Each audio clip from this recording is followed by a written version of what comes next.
Hello class.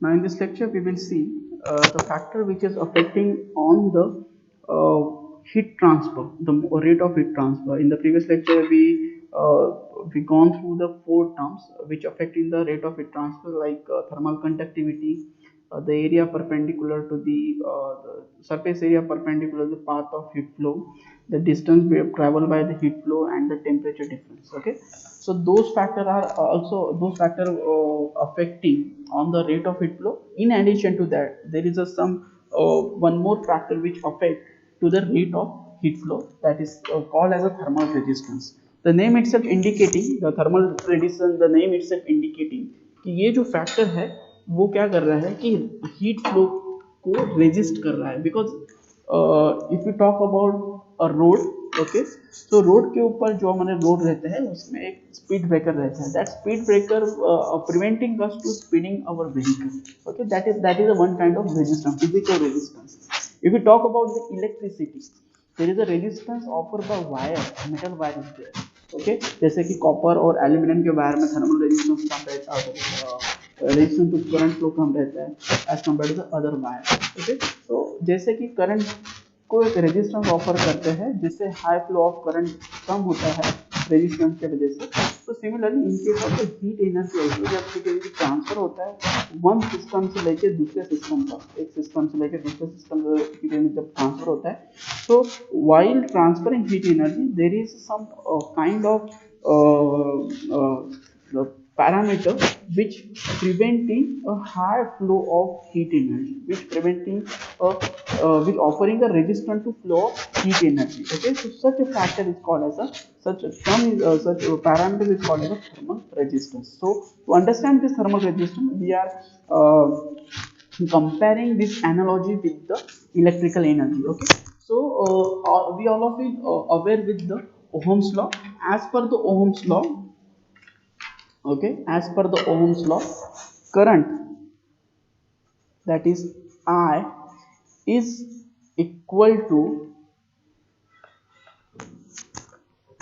voltage difference divided by resistance. So voltage को हम क्या बोलते हैं, potential difference, and this is a resistance. Okay, so जितना हमारा वोल्टेज बढ़ेगा, वोल्टेज डिफरेंस बढ़ेगा, उतना फ्लो ऑफ करंट बढ़ता है. अब वोल्टेज क्या होता है, पोटेंशियल डिफरेंस. ओके, दो टर्मिनल के बीच में जितना पोटेंशियल डिफरेंस बढ़ेगा, फॉर एग्जांपल 12 वोल्ट की बैटरी है, 42 वोल्ट की बैटरी है, और ये positive terminal, negative terminal, positive terminal, negative. अब 12 वोल्ट के बैटरी के अक्रॉस अगर मैंने लोड लगाया, लोड फॉर एग्जांपल एक बल्ब लगाया, इसके बीच में मैंने एमीटर लगाया करंट फ्लो चेक करने के लिए, और सेम वैट का अगर बल्ब 42 वोल्ट की बैटरी को लगाया और इस बीच में एमीटर लगाया मैंने, सो करंट फ्लो 42 वोल्ट के वजह से करंट फ्लो होने वाला है लाइन से. ओके, उसका वैल्यू हायर रहेगा एज कम्पेयर टू 12 वोल्ट के बैटरी के पोटेंशियल डिफरेंस से एमीटर से फ्लो होने वाले करंट से.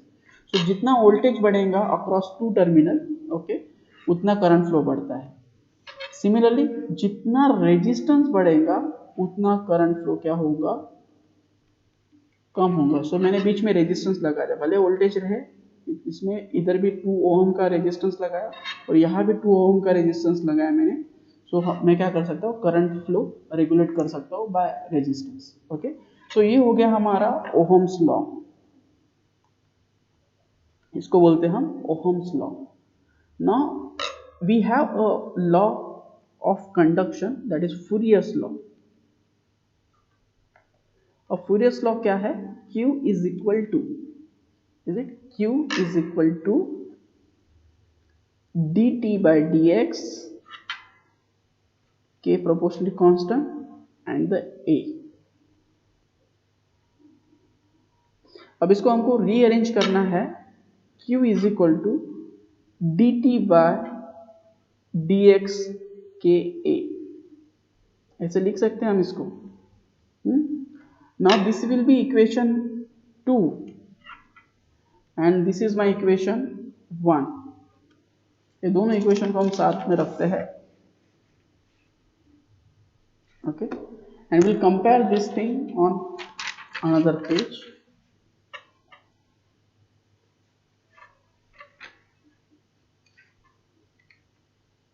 ओके, सो ये जो इक्वेशन है और ये जो इक्वेशन है इसको हम कंपेयर करते हैं.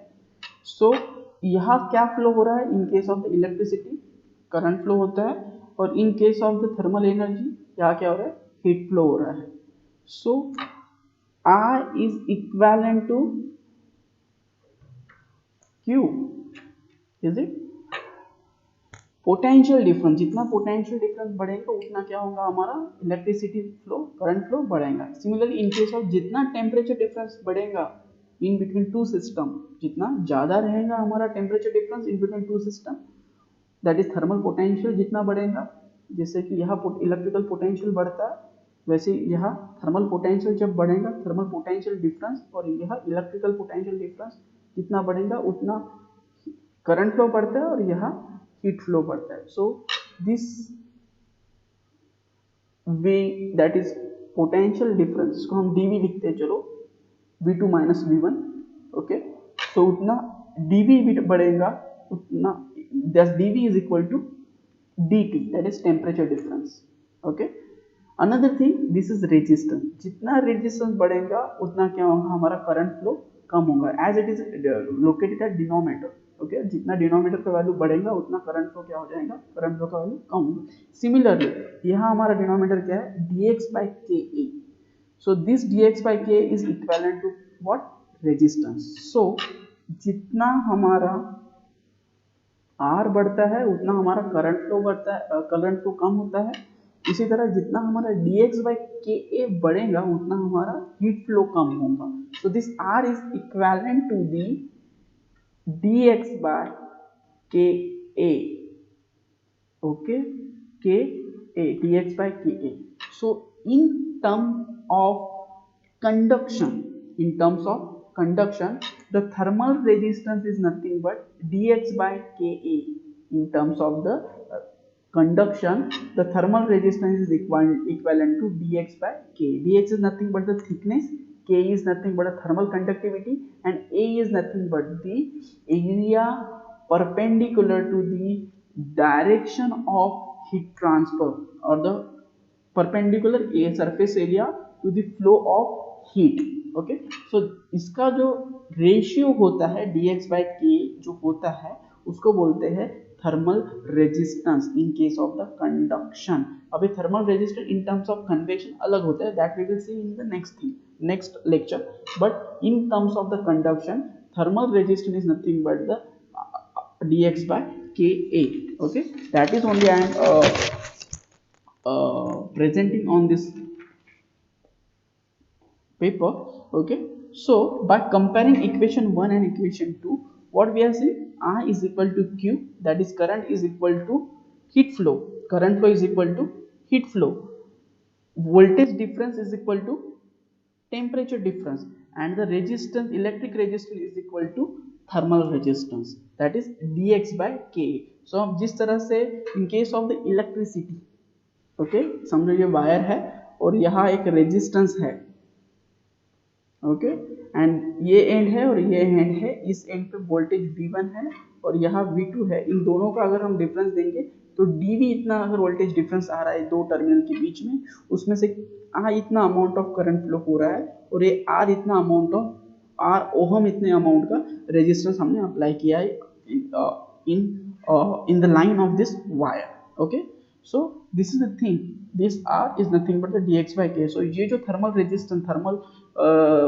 रेजिस्टेंस या थर्मल फ्लो है, हीट फ्लो है, हम इस तरीके से दिखा सकते हैं. So this is our temperature difference T1, this is temperature at first node and this is the temperature at another node. इन दोनों का बीच में का जो डिफरेंस है that will be our dt. Okay, and the Q is nothing but the heat flow equivalent to current flow, and this is nothing but a thermal resistance, that is dx by ke. okay, so जितना ही dx by k का value बढ़ेगा उतना क्या होगा? the resistance to heat flow हमारा बढ़ेगा. so this is the thermal resistance in case of the conduction. okay, So this is the thing we have to notice in terms of the conduction. जो thermal resistance होता है वो ये होता है. इन case of the convection that thermal resistance का value कुछ अलग हो सकता है. Okay, so it is depend. We will see this thing, the thermal resistance in case of the convection in the another lecture. Thank you.